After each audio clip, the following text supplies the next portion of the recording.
Hello everyone, आज मैं आपको हमारा model number 6550 semi automatic washing machine के बारे में 3 इंपॉर्टेंट फीचर्स बताऊंगा।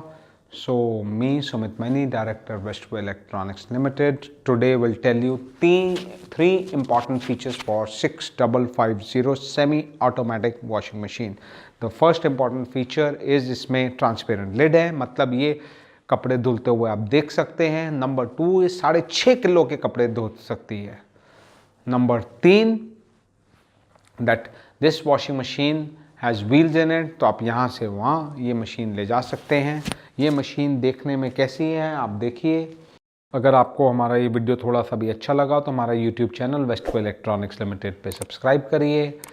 एंड मैं आपको अपना नेक्स्ट वीडियो पे भेजूँगा। Thank you guys, thank you, good bye.